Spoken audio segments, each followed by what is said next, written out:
So this is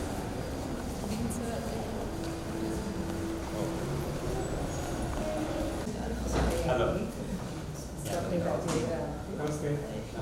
Members of Symbiosis family and dear friends, myself, Surabhi Singh Yadav, PhD JRF at Symbiosis School of Biological Sciences, would like to extend a very warm welcome to all gathered here for this symposium. Before we begin, I would like to briefly introduce everyone to our institute. Symbiosis School of Biological Sciences was established as a new initiative of Symbiosis International deemed university in August 2011 under the Faculty of Health and Biological Sciences to address the need of school devoted to training, research and development in the field of biomedical sciences. Today, SSBS indeed feels proud to host this symposium consecutively for fourth time on emerging trends in biomedical sciences. After an overwhelming response that we received in the previous year, the symposium that we are hosting today has been taken up with an objective of encouraging spirit of research and innovation and disseminating new advancements in the field of biomedical sciences. To begin with, I would like to invite Dr. Harish Pat, Dr. C.S. Yajnik sir, Dr. Rajiv Yarabdekar, and Dr. Vinay Kumar Ale sir on dais.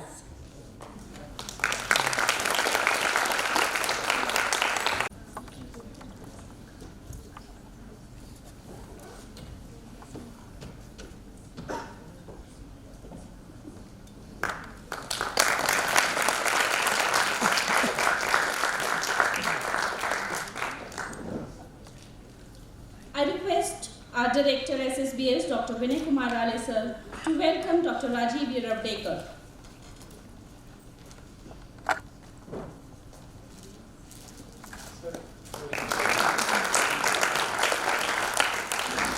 Patel University.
Dr. Vinay Kumar Ale sir, Director SSBS, to address the audience.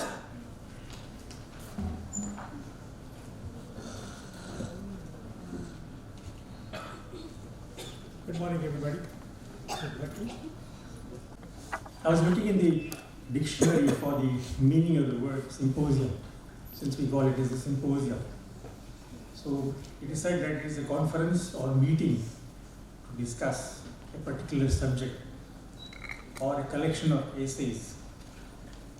Or it is even said that it is a drinking party or carnival discussion. But we are not choosing any of these except the discussion part of it this morning.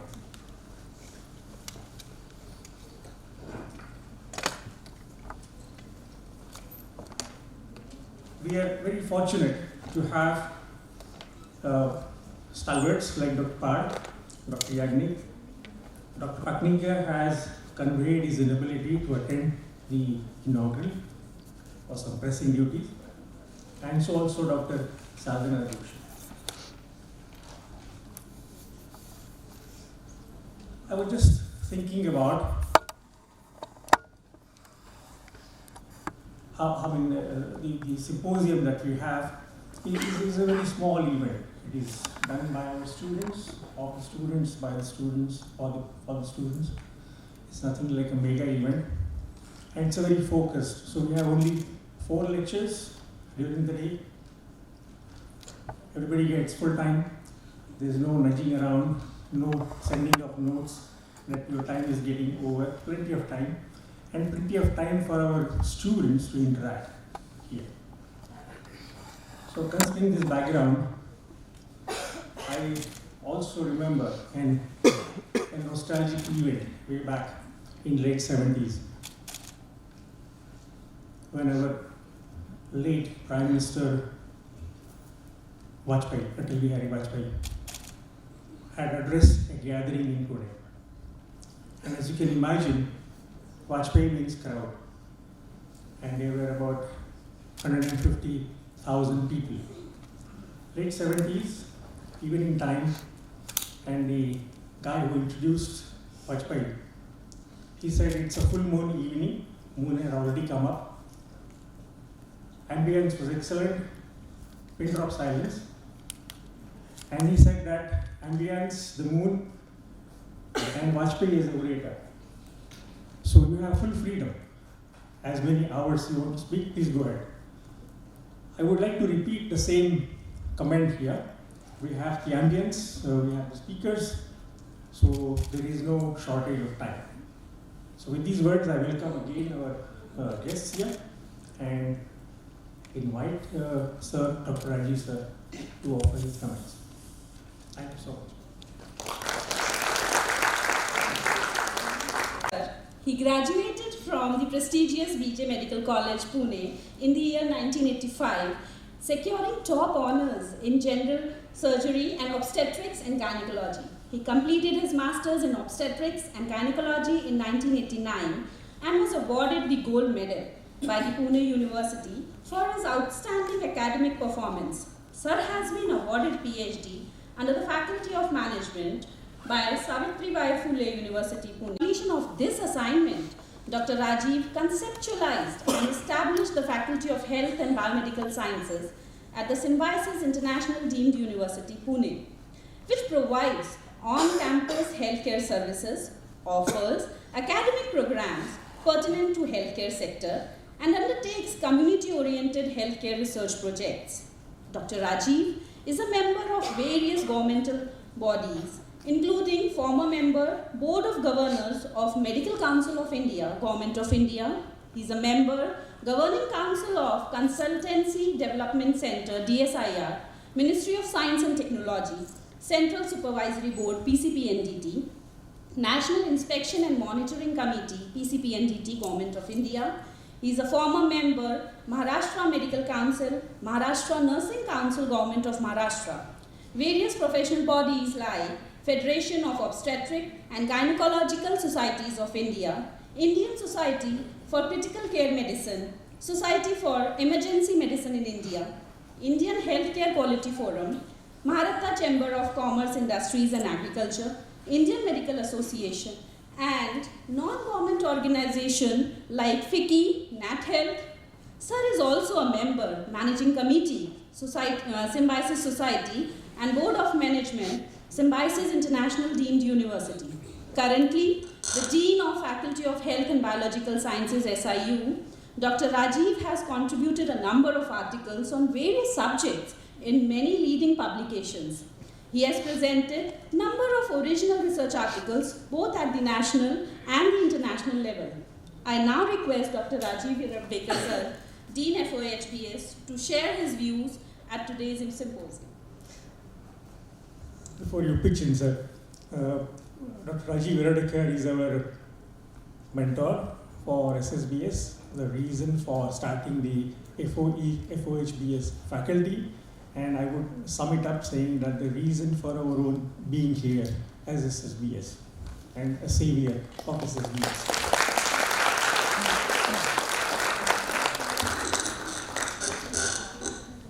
Good morning, everyone. Is always reminiscent of a fearful experience, a naughty experience. I'll try to substantiate why I say so.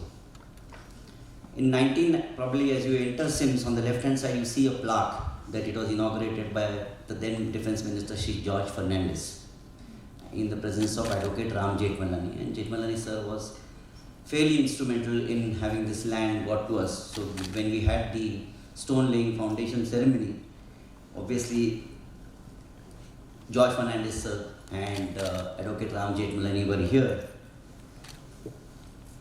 And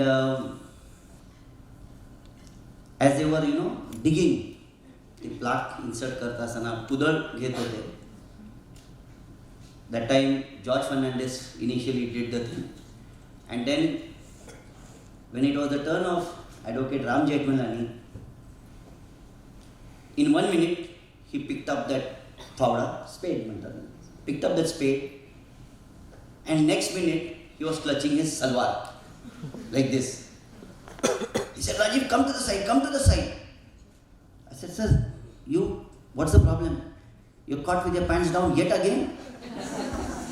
He said, नहीं, बहुत बड़ी emergency हो गई, तुम्हारे गायनक में भी देखा नहीं रहेगा तुमने. I said, what happened, sir? अरे मेरा पायजामा का नाड़ा टूट गया है. कुछ तो भी दो मुझे, otherwise I'll be really caught with my pants down in the wee hours of the day, which I'm not used to in a public function. So SIMS can catch you, this environment can catch you with your pants down at times, in the sense that if you're not the right person for the job, you could be in an embarrassing situation. So probably with the likes and stalwarts of Dr. Pad and Dr. Yagnik, who's been my teacher in med school, though he was more with the KEM hospital, and we used to go for our gynac terms to KEM hospital with Banutai and Kurus and the others. And that time we used to just see Dr. Yagnik there, and people at undergraduate level, you are far cut off from research, and that's one of the topics I'm going to address, is that at undergraduate med school, we are never taught how to do research. And research is something for those abstract, no disrespect meant to researchers, Dr. Yagnik, for those who are abstract, who are vague, who are bizarre, who are not into mainstream academics, and who do not go in for the apparently glamour branches, medicine, surgery, obs, gynae, etc. And those people who would think differently, who would think individually, and they were not the ones in the groups who would katta takaisa canteen madhe kiwa hang on, doing whatever, bird watching as they say today. So scientists, physicians were never inclined, or in the training as medicals we are never taught how to do research, the importance of research. A basic subject like research methodology is never taught, and I've got my colleague here, many medicals here, including Dr. Aute. We are taught research in bits and pieces by the public health department, preventive and social medicine, where they teach us biostatistics, epidemiology, and it's more of a theoretical teaching, a short note, which people mostly put for option, because that is something which they can afford not to study, and therefore study more of, as I said, the clinical glamour branches. With the result that as we pass out MBBS, and probably if we go on to do MD, we are very poor students who have little or no iota of understanding of the importance of research. Forget doing research the right way, understanding tests of significance and all that. So all what we knew was there is something called as a chi-square test, there is a paired t-test and an unpaired t-test, and it's there back in your occiput. It never comes to the forefront. And we neglect research because it is being taught to us that way, that it is there, you may or you can learn research, it's not a must-know competency. And therefore there you have a very rare breed of physician scientists like Dr. Yagnik, who combine the best of clinical minds with that of research. So that is one of the banes. The second bane is that we encourage students, and as part of an academy, I speak as an academic here, universities today have not taken the concept of a MSc program, part paper, part research, which I've been in discussions with Dr. Rai and even with Dr. Sanjay Mendel, whom we met the other month at a function. PPPR, part paper, part research. Can we encourage students who want to register for an MSc program partly by earning and partly by learning, and not insist on a full-time academic attendance? Because Coming from the socio-economic background and the social fabric of a society, can we expect all of us to afford a postgraduate examination or a postgraduate education? So can we reintroduce or fortify this concept, and this concept of part paper, part research is being implemented by SSPU and Mumbai University, but probably does not find the favor of the purists who would insist on a full-time MSc program, then going on to a PhD. So I would strongly implore on the School of Biological Sciences faculty to reconsider this, and if we could start this PPPR program, we would get a whole exodus of students who would like to engage into research, engage into a postgraduate degree program, and as an academic, and all of you would agree, every organization is hungry and thirsty for quality manpower. So if we are to develop this human capital, the nursery lies in academia. So the academia could be the university, it could be med schools, but we have to foster, nurture, support, tooth and nail, this concept of raising a human capital right from the undergraduate or postgraduate days before they even go on to the higher echelons of PhD and postdoc studies. Unfortunately, the faculty in med schools or the faculty in universities need to be constantly pushed for undertaking research. And probably because of the social milieu, the concept and importance of research is not ingrained. It comes from within their postgraduate studies and all that. And constantly faculty has to be plodded, egged, and as administrators of hospitals, of universities, we find that research is something where you have to mend the heart and mend the body, the mind also. You have to convince the researcher, the faculty to undertake research, time in and time out. Reminds me of a small joke which was circulated on WhatsApp, is that you have to, the importance of being egged on. There was this, how many of you understand Marathi? Other than Dr. Part, he doesn't understand Marathi, so I'll not take it in Marathi, but the essence of the joke lies in Marathi, but since he doesn't understand, it may be a crude translation. Okay, so can I go ahead in Marathi? Are you all comfortable? Yes. Or no? Yes. एक दारुडे असतो जो, no, don't get scandalized. He spoke of Symposium where the people come together for alcohol and all that. Was also the meaning, so I was picking up from that. आणि त्याच्याबरोबर एक माणूस असतो फटका गबाळे कपडे वगैरे घातलेला. डॉक्टरकडे जातो. डॉक्टर म्हणतात, काय भीमराव, तब्येत कशी आहे? चांगली आहे साहेब. दारू बिरू? नाही साहेब. अजिबात नाही? नाही साहेब. बराच वेळा नाही घेत. अगदीच जर कोणी खूप आग्रह केला आणि खूप नच केलं आणि पुश केलं तर मग बळी पडतो आणि मग घेतो. बरं बरं. असं किती वेळा होतं? जास्त वेळ नाही सर. कोणीतरी थोडीफार एज केलं, एक केलं की मी घेतो. शेजारी कोण बसलाय तो म्हणे किसनराव. त्याचं काय काम? तो म्हणे मला आग्रह करतो. So he is there to push me. मग तो त्यांनी म्हणला तर मग मी घेतो. So that is the mentality of people, of faculty, that they need to be constantly egged. As academic, that's our pain point. Can we not have faculty from where research comes from within? Why don't we understand the importance and fundamental importance of an evidence-based clinical protocols, which Dr. Yagnik would be talking. I also want to impress upon you that Symbiosis International University, sir, is a health promoting university.